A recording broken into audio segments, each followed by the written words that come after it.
Y todo indica que poco a poco el Papa Francisco se recupera, aunque permanece internado en el Hospital Gemelli de Roma, producto de una neumonía bilateral. Ese fue el diagnóstico inicial que se comunicó desde Vaticano tras esta internación. Y estamos junto a una especialista, a una neumonóloga, que nos va a explicar un poco más sobre esta patología, sobre las características que tiene y lo que ha sucedido con el Papa Francisco a lo largo de este último tiempo. Natalia Duarte está aquí con nosotros. ¿Cómo estás, Natalia? Bienvenida. Bien. Muchas gracias por la invitación. Bien. Bueno, lo que lo lleva a la internación al Papa Francisco fue la neumonía bilateral, pero está relacionado con cuadros anteriores que él ha presentado, ¿no? Sí, hay que tener en cuenta que el Papa Francisco tiene asma bronquial, que es una enfermedad crónica, inflamatoria, que requiere un tratamiento regular, que con el paso del tiempo puede tener deterioro de su función pulmonar. Esta inflamación crónica que se produce en el asma bronquial produce que haya una remodelación en el árbol bronquial, mayor producción de secreciones, y esas secreciones se podrían infectar. ¿Sí? ¿Eso se lo detectaron hace mucho tiempo? ¿Es algo que Hace trae mucho de tiempo. toda su vida? Hace mucho tiempo que tiene el asma bronquial. La mayoría de los pacientes con asma bronquial usan aerosoles, ¿sí? Que se dosifica la dosis según los síntomas que tienen y según su función pulmonar. ¿Es esto de se le cierra el pecho? Se le cierra el pecho, empiezan los silbiditos, empieza la dificultad para hablar, para hacer actividades.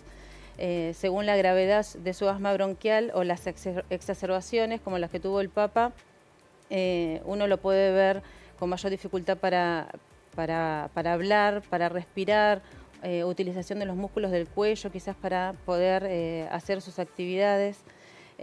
Eso hace que sea predisponente a tener infecciones. Sumado a su edad, que es un paciente ya de 80 años, y al uso de corticoides que tuvo que tomar según indicación por dolores crónicos que él tiene. En el cuerpo. En el cuerpo. No está relacionado con esto del asma bronquial, sino con dolores que tiene. Le han incorporado corticoides que lo toma de manera regular. De manera regular. El asma bronquial per se se trata con corticoides, pero inhalados. ¿Sí? Esos corticoides inhalados tienen una acción tópica en el pulmón. Cuando pasan al organismo, se desactivan en el hígado y no tienen los efectos que tiene un corticoide vía oral, endovenoso o intramuscular. Para calmar dolores. Para calmar dolores. ¿Y por qué se relaciona esto de la ingesta del corticoide con un cuadro como el que lo lleva a la internación, que es la neumonía bilateral? Los corticoides producen inmunosupresión, es decir, que disminuyen, bloquean algunas cascadas de la inflamación y algunos receptores y algunas células de la inflamación que también son protectivas. O sea, bloquea los mecanismos de defensa. Algunos mecanismos de defensa porque disminuyen la inflamación. Cuando nosotros nos infectamos, el cuerpo detecta esa infección y produce inflamación. Esa inflamación va contra los agentes como para destruirlos. Los corticoides lo que hacen es que esa inflamación no se produzca. Claro. Entonces hace que los gérmenes, entre comillas, tengan mayor vía libre para ejercer su acción. Y respecto de este cuadro de neumonía que presentó el Papa Francisco, en el que se dieron diferentes reportes médicos, donde se hablaba de, bueno, está en estado reservado, no se conocían mayores detalles, su cuadro es extremadamente delicado, después decía tiene una leve mejoría, volvía como a empeorar. ¿Es normal que se dé esto? Porque, bueno, obviamente ante lo que significa la figura del Papa Francisco, se especuló mucho sobre cuál era realmente el estado de salud, ¿no? No, es frecuente que pase. Él tuvo una neumonía. Que mejore y desmejore, Que mejore y desmejore. La mejoría tiene que ser prolongada para que nosotros podamos decir que el paciente está teniendo una buena evolución. Por eso quizás a veces los informes fueron muy prematuros y tiene una pequeña mejoría.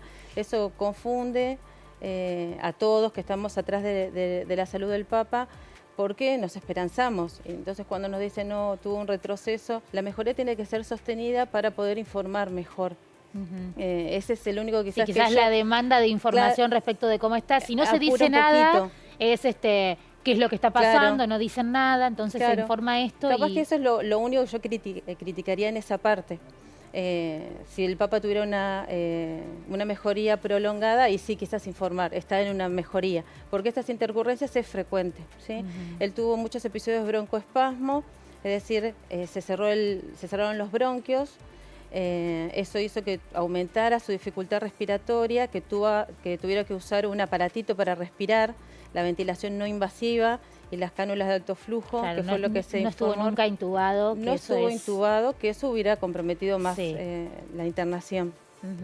Quizás muchos durante la pandemia de COVID-19 empezamos a escuchar más sobre los procedimientos que se llevan a cabo cuando se padece una neumonía bilateral, y el momento de la intubación es quizás uno de los puntos que se intentan evitar al máximo, porque también genera consecuencias, ¿no?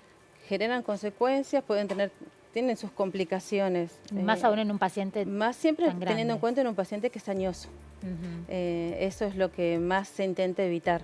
Obviamente la intubación prematura se prefiere antes que el paciente esté con mucha dificultad para respirar o que tenga mucha fatiga muscular. Siempre lo preventivo es mejor.